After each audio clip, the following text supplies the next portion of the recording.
দুপুরবেলা যদিও ফুটবল খেলার কথা, তাও খেলতে পারতেছি না, কারণ আমি খুবই অসুস্থ। তাকে নিয়ে ডাক্তার কাছে যেতে হচ্ছে। তাই মাথা থেকে খেলার ফেরাটা বাদ দিয়ে দিলাম। আসার পথে দেখি ভাইয়া গুটি উঠাচ্ছে, এত বড় গুটি, তার চাইতেও বড়। তারপর মামাকে দিলাম, গাড়ি ভাড়া মামা দিলে আমাকে 50 টাকা নোট। আমার কাছে খেলনা মনে হচ্ছে, তাই ওখান থেকে চলে আসলাম। মেলা মেলা বললে ভুল হবে, এটা চায়না বাজার। সবকিছু চায়না থেকে এসেছে। তো আপনারা ভাববেন না আমি আবার মেলা এসেছি কেন, না ঠেলা খাওয়ার জন্য না। এখানে এসে দেখি সবাই নারী, আমি মানে একা ভুলে হয়তো ঢুকে গেছি। তো আমাদের জন্য কিছুই নাই। এখান থেকে আসি জুতা কেনার জন্য, যদিও জুতাগুলো চয়েস হয় কিন্তু রেটে বনে না।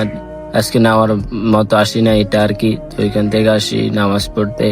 আল্লাহর ঘর, খুবই শান্তি লাগতেছে। আর এমনিতে আল্লাহর ঘরে শান্তি, আলাদা এক শান্তি। আর তার মধ্যে এসি চলতেছে। আমার শেষে মসজিদের চাঁদের উপর বসে আমাদের বসুরহাট বাজারটাকে দেখতেছি। আগের থেকে অনেক বিস্তৃত হয়ে গেছে, যানজট, কেউ কাউকে মানে না। তারপর অল্প কিছু খাবার খেয়ে আবার বাড়ির দিকে রওনা দিয়ে দিলাম।